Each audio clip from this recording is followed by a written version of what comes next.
नमस्ते, जय श्री कृष्णा। कैसे हैं आप सब लोग?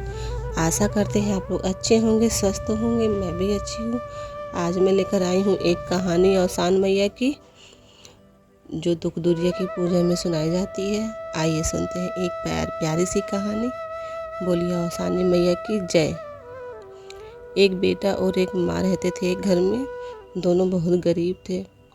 घर की स्थिति बहुत ख़राब थी। माँ ने सोचा कि बेटे को कुछ काम धाम करने के लिए बाहर भेजूं तो कुछ पैसे आए, घर की स्थिति अच्छी हो, बेटे की शादी कराऊं।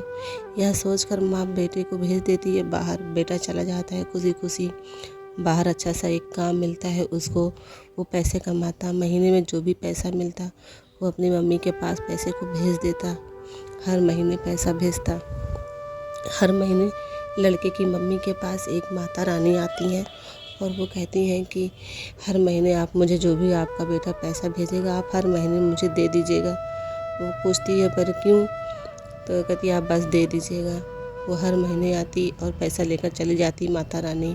4-5 महीना जब ऐसे बीत गया तो लड़के की माँ बोली कि अगर माता जी, अगर आप हर महीने ऐसे ही मेरे बेटे को दिए हुए पैसे को लेकर चली जाएंगी तो मेरे घर की स्थिति कैसे ठीक होगी? मैं कैसे घर बनवाऊंगी? मैं अपने बेटे की शादी कैसे करूंगी? आप ये बताइए मुझे। तो माता रानी कहती हैं कि आपका बेटा जितना पैसा आपको देता है वो पैसा आप मुझे दे देती हैं, और जब आपका बेटा बाहर से आ जाएगा, चाहे जितने दिनों में, जितना पैसा आपने मुझे दिया है अभी तक या फिर आगे जो देंगे उसका मैं कई गुना आपको वापस करूँगी। बस जब भी आपका बेटा आए तो आप आपके बेटे से ये कहिएगा कि समुंदर के पार मेरा घर है, वो मुझसे वहाँ आकर मिले। लड़के की माँ बोलती है ठीक है माता। ऐसा कहकर वो हर महीने चुपचाप माता रानी को पैसे देते रही। 4-5 साल बाद जब उसका बेटा वापस आया, घर की हालत देखकर वो चौंक उठा कि मैं इतना पैसा कमा कर हर महीने भेजता हूँ, आखिर वो पैसा गया कहाँ? वो माँ से सवाल करने लगा, माँ इतना पैसा मैंने आपके पास भेजा, घर तो जैसे का तैसा ही है, आपने तो कुछ भी नहीं किया। तो उसकी माँ बताने लगी, बेटा जो पैसा तुम भेजते थे हर महीने एक माता रानी मुझसे आकर ये कहकर देकर चली जाती थी कि इसका कई गुना दूंगी, तो मैं दे देती थी। तो लड़के ने पूछा पर वो है कौन, उनका घर कहाँ है? तो माँ ने कहा बेटा मैं तो कभी उनके घर गई नहीं हूँ, बस वो मुझसे यही इतना कहती थी कि समुंदर के पास मेरा घर है, समुंदर के पार मेरा घर है, जब आपका बेटा आएगा तो आप मुझे उससे कहिएगा कि मुझसे मिलने आ जाएंगे, तो मैंने जितना भी पैसा लिया है उसका कई गुना दे दूँगी। बेटे ने कहा ठीक है। तो माता की तलाश करने के लिए बाहर निकला। कुछ दूर गया तो एक आदमी उसको बैठा हुआ मिला। वो उदास बैठा था। तो पूछता है, बाबा आप ऐसे उदास होकर क्यों बैठे हैं? तो उस आदमी ने कहा कि मेरी बेटी है, बड़ी हो गई है, शादी करने के लायक हो गई है, पर कोई अच्छा सा रिश्ता नहीं मिल रहा है, कोई जो अच्छा मिल रहा है वो शादी नहीं कर रहा है, इसलिए मैं परेशान हूँ। बोला अच्छा।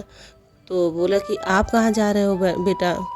तो लड़का कहता है कि मैं माता रानी से मिलने जा रहा हूँ, समुंदर के पार उनका घर है। तो वो कहते हैं ठीक है, आप माता से मिलने जा रहे हो तो मेरा संदेश कर देना कि मेरी बेटी की शादी नहीं हो रही है, अपना आशीर्वाद दें और मेरी बेटी की शादी हो जाए। वो बोलता है ठीक है, मैं बोल दूंगा। फिर वो आगे गया। उसको एक बहुत बड़ा पुराना पीपल का पेड़ मिलता है।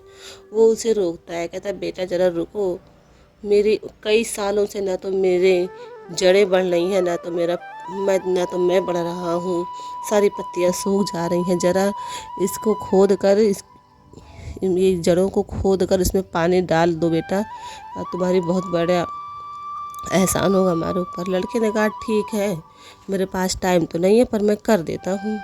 लड़के ने बरगद के पेड़ के जड़ को खोदा, उसमें से बहुत सारा खजाना निकला, सोना जेवर हीरा मोती सब कुछ निकला उसमें।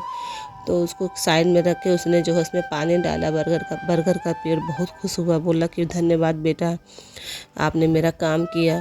तो लड़का जब आगे जाने लगा तो उसने कहा बेटा जो ये सोना चांदी हीरा मोती मिला है इसका मेरे काम में मेरा क्या काम है इसका? आप इसको अपने पास ले जाओ, अपने साथ ले जाओ। लड़के ने कहा ठीक है।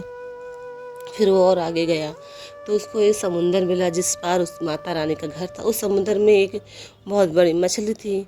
उसने कहा, बेटा मेरी मदद करो, मुझे सांस लेने में बहुत दिक्कत हो रही है, जैसे लगता है मैं अब मर जाऊं या तब मर जाऊं। मेरे गले में पता नहीं ऐसा क्या फंसा है जिससे मुझे सांस लेने में बहुत तकलीफ़ हो रही है। बेटा ऐसा करो कि मेरे गले से ये फंसी हुई चीज़ को निकाल देते तो बहुत बड़ी मेहरबानी होती तुम्हारी। लड़के ने कहा, ठीक है। फिर वो मछली के गले में से जब देखा तो उसमें फसल में 4-5 हीरे फंसे थे। तो उसने उस हीरो को निकाला तो मछली ठीक हो गई। और जब आगे बढ़ने लगा तो मछली कहने लगी, बेटा इन हीरो का मेरी ज़िंदगी में क्या काम है, आप इसको अपने साथ ले जाओ, आपने मेरी मदद करी, यही बहुत बड़ी बात है। लड़के ने कहा, ठीक है। फिर वो समुंदर पार आगे चला गया। समुंदर जब पार करके वो आगे गया तो माता रानी उसको मिली। माता रानी का भव्य रूप देखकर वो नमन करने लगा माता रानी को कि माता रानी, मुझे तो नहीं पता था कि आप सच में माता रानी हैं, आपके दर्शन हुए, मेरा सौभाग्य है कि आपके दर्शन मुझे हो गए। तो माता रानी ने उसको आशीर्वाद दिया। माता रानी ने जितना पैसा उसका दे लिया था उसका कई गुना तो उन्होंने दिया ही। और रास्ते में जो हीरा जेवर जवाहरात ये सब मिला वो तो उसको मिला ही। माता रानी का ढेर सारा आशीर्वाद लेकर जब वो वापस आने लगा तो वही लड़की का पापा उसको मिला। कहा, बेटा गए तो थे खाली हाथ, आए हो ये सब लेकर, ऐसा क्या हुआ आपके साथ? क्या आपका दर्शन, माता रानी ने आपको अपना दर्शन दिया? माता रानी से आपने अपना मेरा संदेश कहा मेरी बेटी की शादी के लिए? तो उसने बताया कि मेरे साथ ऐसा ऐसा हुआ। तो अब मैं वापस आ रहा हूँ इतना सारा हीरा जवाहरात सब कुछ लेकर, अब आपकी भी बेटी की शादी हो जाएगी। माता रानी ने ऐसा आशीर्वाद आपकी बेटी को दिया है। तो लड़की के पापा ने बोला, बस अब मुझे किसी की तलाश है ही नहीं, अब तुमसे बड़ा, तुमसे सुंदर, तुमसे सुशील, तुमसे धनवान कोई मुझे मिलेगा? तो लड़की के बाप ने लड़के से कहा, क्या आप मेरी बेटी से शादी करोगे? तो लड़के ने हाँ बोल दिया। दोनों की शादी हुई। दोनों अपने घर गए। माँ ने देखा बहू को, बेटे को, दोनों बहुत प्रसन्न हुए। तीनों घर में चारों तरफ खुशियाँ ही खुशियाँ फैल गई। धन दौलत से घर पूरा भर गया। सब खुशी खुशी रहने लगे। माता रानी ने ऐसा आशीर्वाद दिया कि सब एक क्षण में सब कुछ बदल गया। जैसे माता रानी ने उनको आशीर्वाद दिया, उनको खुशियाँ दी, उनके घर को बनाया, इसी तरह माता रानी सबके जीवन में खुशियाँ भरें, सबका कल्याण करें। जो इस कहानी को सुन रहा है उसकी ज़िंदगी में माता रानी खुशियाँ ही खुशियाँ लाए। जैसे माता रानी ने उनकी खुशियों का ख्याल रखा, वैसे माता रानी हम सबको खुश रखे। बोलिए औसान माता की जय। अगर आपको ये कहानी अच्छी लगी हो तो मेरी वीडियो को लाइक करिए, चैनल को सब्सक्राइब करिए। मिलेंगे अगले गाने या अगली कहानी के साथ। धन्यवाद।